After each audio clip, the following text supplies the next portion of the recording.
Hello everybody and welcome to Worth It or Not, a series of short reviews of games which are leaving Xbox Game Pass soon. If you're anything like me, that leaving soon always causes a FOMO effect, but to be honest, not everything leaving is worth your time.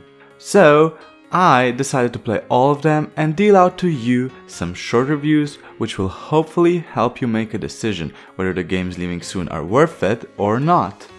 This time we have 5 games leaving, so let's start the reviews. First off, we have Children of Morta, a top-down dungeon crawler with roguelike elements. Rendered in some gorgeous pixel art, the story focuses on a family and their battle against an ancient corruption slowly taking over the land. At its core, the story is fairly simple good versus evil, but it's also not really what Children of Morta is all about. With each death, more of the motivations and background of a family member are revealed to us, piece by piece revealing the character's story and enriching the plot as a whole. Death is not just used as a plot mechanic though, it also unlocks additional gameplay perks, which help strengthen and prepare us for the next dungeon run. For instance, the first one we unlock is our uncle, who by using his forge permanently upgrades our character's health, attack power, speed, and so on. The gameplay is straightforward. You have your standard and special attack, as well as a dash and some other mechanics like shielding, which use up your stamina bar. As the character levels up, you gain skill points, which can be spent on learning new attack skills or granting passives. Depending on your run, you discover as well some obelisks, which grant your character short-term boons, for instance more experience gain, or you may also stumble upon charms, which are a sort of consumable, giving the character a specific perk. Throughout the maps, enemies and chests may drop health pickups, meaning not all damage taken is permanent. Upon death, your character is transported back to the family's home, which serves as your hub. I'm not all that big a fan of roguelites and dungeon crawlers, but the game's unique way of character storytelling is what kept me playing for way longer than I initially planned. If, like me, you enjoy your games with a nice story, give this one a go. Not much to say about Carrion, to be honest. It's a metroidvania where you control a sentient blob of flesh and teeth, Spider-Manning around the rooms, awkwardly hurling objects and bodies every which way. And that's basically the gist of it. Eat screaming people to grow bigger, infest crevices to progress and escape. Eventually, the screaming food on 2 legs starts using guns to fight back, but due to the clunky controls, avoiding being hit and hitting back is more of a test of patience than a test of skill. So, what passes for combat isn't great, and traversal through the levels is no better. Getting around presents no challenge other than the feel of what you're controlling and how it moves. Figuring out how to progress as well does not require much thought, as you basically start interacting with everything in a room as soon as possible, since there are rarely any other means of distinguishing what is an interactable object and what not. I won't say don't play Carrion, because I'm sure there are people who would enjoy this game. I just ain't one of them. If you're at all interested in seeing what this game is about, try it out. It will take you less than 5 minutes to figure out whether or not to continue with it. Before we continue, I wanna take a moment to thank you all for watching this video. Hope you're enjoying it, and if you are, please like and subscribe. What would happen if a fighting game and a baseball game had a baby which was born just in time to be a teenager of the early 2000s MTV, Lethal League Blaze? Seriously, check it out. The visuals and character designs of the game look like they were taken straight from an MTV licensed pencil case or folder. Every character has this quirky, cool skater boy flair to them. I mean, they even have a robot wearing saggy jeans and a baseball cap. Now if that doesn't scream cool. The plot is nothing to write home about and basically serves as a means to connect the matches. The characters are a lot more interesting, with each one of them being distinguishable by their design, moveset animation, as well as accompanying sound effects. Gameplay-wise, it's a one-on-one brawler, just that instead of beating on your opponent with attack, specials and grabs, the game introduces a mediary in the form of a ball. The more you hit the ball, the faster it gets. If a ball you strike hits your opponent, they lose HP, and the other way around. Rounds can introduce power-ups in the form of targets, which appear randomly in the arena for you to hit and then collect, turning into a fast-paced dodge/hit scenario.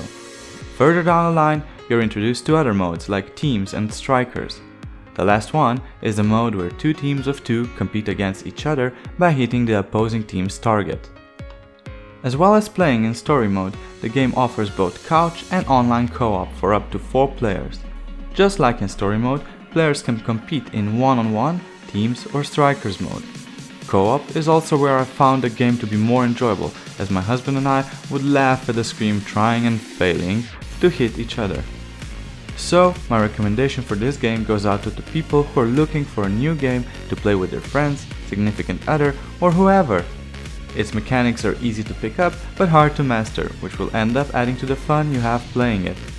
Also, check it out if you're a fan of baseball, but think baseball games are boring.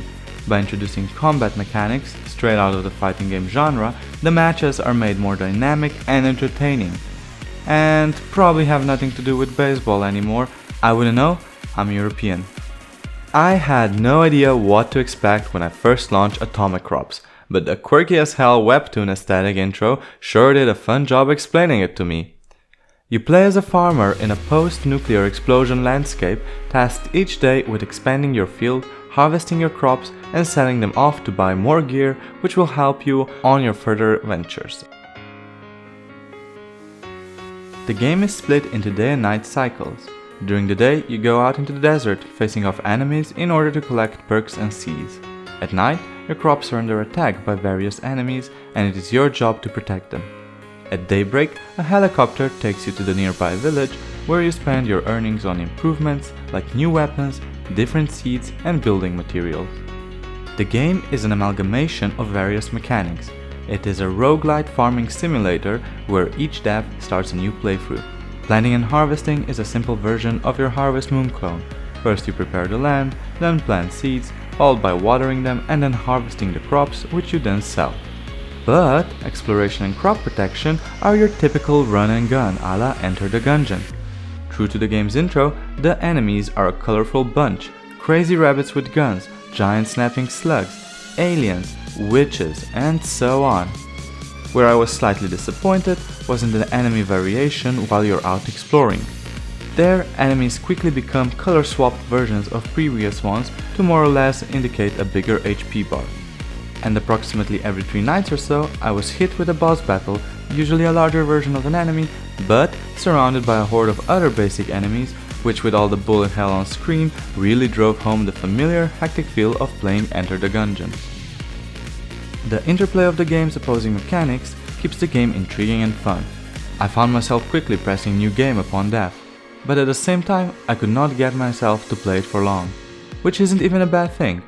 It feels like a familiar sitcom to watch and not think much about. I recommend playing Atomicrops while you still have the chance. The gameplay loop is entertaining, but also easy to put down, making it the perfect game to play for an hour or two every so often when you just want to unwind. Finally, we have Cristales, a lovely wannabe-drawn RPG with an interesting time mechanic. It sees you play as Cristales, an orphan living in a little village. While plucking roses, our heroine stumbles upon a frog in a top hat and then following it to the cathedral awakens to her time manipulative powers. So the scene is set for her to embark on a world-saving adventure, accompanied by other party members she meets on the way.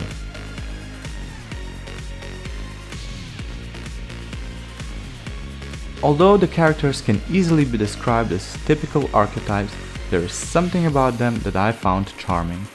Similarly, I sometimes felt a disconnect to the storytelling. Something feels a bit off by how the dialogue is catapulting you from one plot point to the next without fully establishing the involved parties' motives. And yet, in its simplicity, there is charm, which draws you in and keeps you involved in the story. At its core, the game is a turn-based RPG, where each character has his standard attack as well as skills, whereby pushing the action button just before a hit amplifies your damage. The game then innovates further by incorporating Cristales' time manipulative mechanic. During the fight, you can either turn back or fast forward time for your enemies, usually the first causing the enemy's attack to be weaker, while the future versions become stronger. By combining this with status ailments, you can in turn create adverse effects for your enemies. The first time this is used sees you getting an enemy's impenetrable armor wet, and by switching to the future, the armor is rusted and weakened. This twist made even the random encounters fun, as you're encouraged to experiment. As far as exploration goes, there's not much to be said. True to their style, the skyboxes look lovely, there's a few treasure chests placed around each area, and some NPC characters give you side quests, which annoyingly aren't more than your box standard fetch quests. For all you RPG fans out there, especially when it comes to turn-based, this is the game to play before it leaves Game Pass. Lovely visuals and animations combined with a unique gameplay mechanic will ensure to keep you amused for the playthrough. That's all the games we have for now. I hope this video helped you make a decision whether any of the games are worth it or not. If you enjoyed this video, please hit the like button and subscribe to my channel for more similar videos to come. Thank you and see you next time.